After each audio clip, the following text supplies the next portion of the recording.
Everyone, welcome to my channel. My name is Gurbani Achmani और आज हम लोग करने वाले हैं क्लास 12 इंग्लिश का chapter number 1, the last lesson. ये जो चैप्टर है ये आप लोगों की बुक फ्लेमिंगो में से लिया गया है एंड आयरॉनिकली आप लोगों का chapter number 1 he the last lesson है। चलिए अब हम शुरू करते हैं हमारे चैप्टर की थीम के साथ। ये जो चैप्टर है इसकी थीम रिवॉल्व करती है अराउंड कि आप लोगों ने यानी कि हमें कोई भी चीज़ जो है वो फॉर ग्रांटेड नहीं लेनी चाहिए। अगर हम किसी चीज़ को फॉर ग्रांटेड लेती हैं एंड वो चीज़ बाद में हमारे पास नहीं होती है तो हमारे अंदर एक सेंस ऑफ गिल्ट आ जाता है कि हमने उस टाइम पर उस चीज़ की कदर क्यों नहीं करी, उस चीज़ को फॉर ग्रांटेड क्यों लिया। तो इसी पूरी थीम के आसपास हमारा जो चैप्टर है वो रिवॉल्व करता है। चलो हम लोग शुरू करते हैं हमारे चैप्टर के ओवरव्यू के साथ। ये जो चैप्टर का ओवरव्यू है ये हमें पूरा का पूरा अच्छे से इस चैप्टर की समरी समझा देगा। Today we are going to discuss the last lesson. ये लिखा है लेसन और फर्स्ट ऑडिट ने, जो कि एक बहुत जाने माने फ्रेंच नॉवेलिस्ट है। ये जो स्टोरी है ये बहुत ज़्यादा डीपली इमोशनल स्टोरी है और ये किस बारे में है? लैंग्वेज, आइडेंटिटी और पेट्रियोटिज्म के बारे में। ये जो स्टोरी है ये नरेट की है एक फ्रेंच बॉय फ्रांस ने, जो बहुत सारे बच्चों की तरह इंटरेस्टेड नहीं है स्टडीज में। वो एक लेजी बच्चा है जो एंजॉय करता है प्लेइंग को और पर्टिकुलरली फ्रेंच टीचर जो हैं उसके मिस्टर एम हैमिल उनको लाइक नहीं करता। एम हैमिल को कोई फर्क ही नहीं पड़ता, उसको पढ़ने का मन ही नहीं करता फ्रेंच को और वो फ्रेंच के लेक्चर्स को निगलेक्ट करता है। उसको फ्रेंच सब्जेक्ट भी कुछ खास पसंद नहीं है।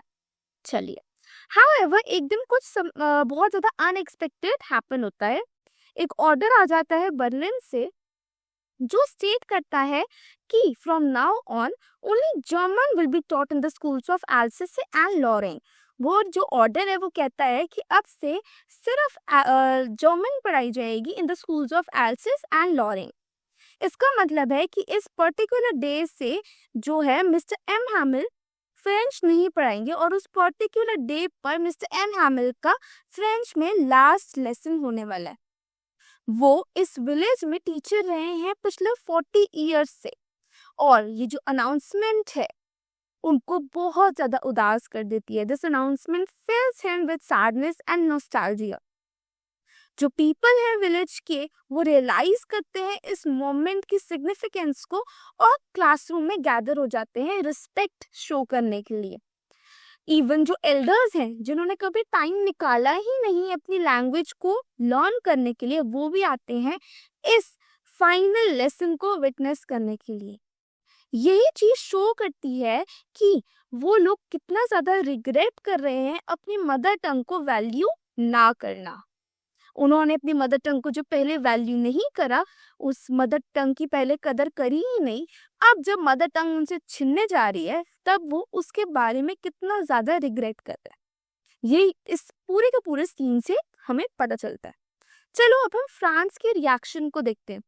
पहले जो फ्रांस है वो बहुत ज्यादा कंप्लीटली शॉक्ड हो जाता है जब वो सुनता है कि आज उसका लास्ट लेसन होने वाला है फ्रेंच में। Until now, he never really paid attention in the class. आज तक तो उसने कभी टेंशन पे ही नहीं किया था क्लास में, बट सडनली उसको बहुत ज्यादा गिल्टी और रिग्रेटफुल फील होने लगता है। वो रियलाइज करता है कि उसको अपनी खुद की लैंग्वेज में ही इतना कम पता है, उसको अपनी लैंग्वेज में ही कुछ नहीं पता। थ्रू आउट द लेसन वो बहुत ज्यादा केयरफुली सब कुछ सुनता है, अंडरस्टैंड करता है हर चीज को, क्योंकि इस बार उसका फर्स्ट टाइम मन करा है कि उसको फ्रेंच पढ़नी है। उसका जो एटीट्यूड होता है टुवर्ड्स एम हैमिल वो भी चेंज हो जाता है।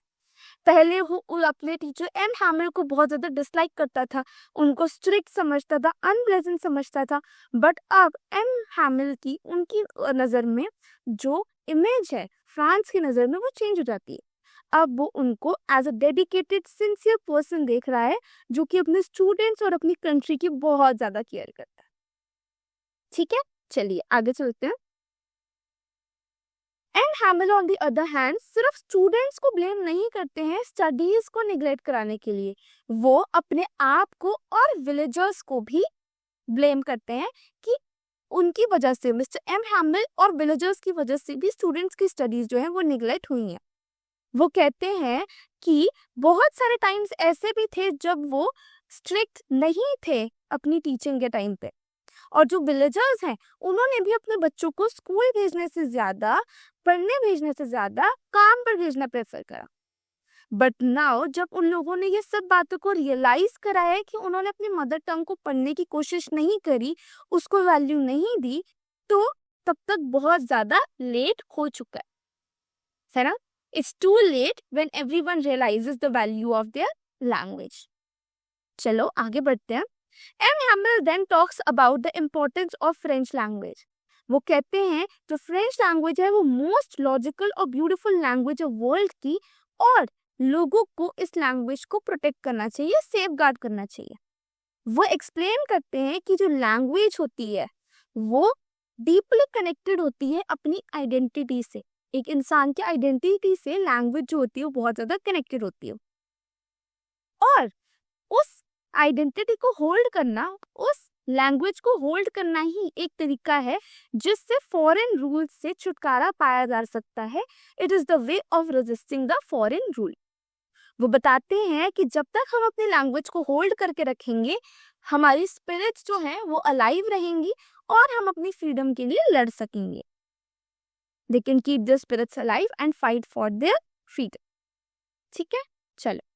By the end of lesson, everyone in the classroom, including Franz, feels a deep sense of loss. ये जो बच्चे हैं प्लस जो टीचर्स हैं एंड एल्डरली हैं विलेज के, प्लस जो विलेजर्स हैं, जितने भी लोग वहाँ पे बैठे होते हैं उस क्लासरूम के अंदर, वो बहुत ज़्यादा अब उदास हो जाते हैं। वो रियलाइज कर लेते हैं कि हमने अपनी लैंग्वेज को रिस्पेक्ट नहीं किया, वैल्यू नहीं किया। वो फाइनली अंडरस्टैंड करते हैं कि उन्होंने क्या लिया था फॉर ग्रांटेड, अपनी लैंग्वेज को उन्होंने फॉर ग्रांटेड लिया था, जो कि बहुत ज्यादा गलत था। France in particular realizes that a language cannot simply be erased from people's heart. वो रियलाइज करते हैं कि जो लैंग्वेज है उसको आप लोगों के दिलों से तो नहीं मिटा सकते हो। No matter how hard an oppressor may try, language remains the path of one's identity. जो मर्जी ट्राई कर ले ऑप्रेस करने की, दबाने की, फिर भी जो लैंग्वेज है वो अपनी आइडेंटिटी का ही हिस्सा रहती है। ये जो रियलाइजेशन है वो मार्क करती है turning point for him. Okay, so what we learn from this story? We understand the importance of language, culture, education. ये जो स्टोरी है हमें टीच करती है कि हमें अपनी लर्निंग को कभी फॉर ग्रांटेड नहीं लेना चाहिए, क्योंकि जब एक बार अपॉर्चुनिटी चली जाती है, रिग्रेट फॉलोज, हमें हमेशा उस चीज का रिग्रेट रहता है। इट इज ऑल्सो रिमाइंडर, ये हमें रिमाइंड करता है that language is not just a means of communication, but हमारी ये एक सिंबल है हमारी आइडेंटिटी का, हमारी फ्रीडम का। जो हमारी लैंग्वेज है ये एक हमारी आइडेंटिटी है और ये एक सिंबल है हमारी फ्रीडम का। वो ये इस चैप्टर से हमको ये टीचिंग मिलती।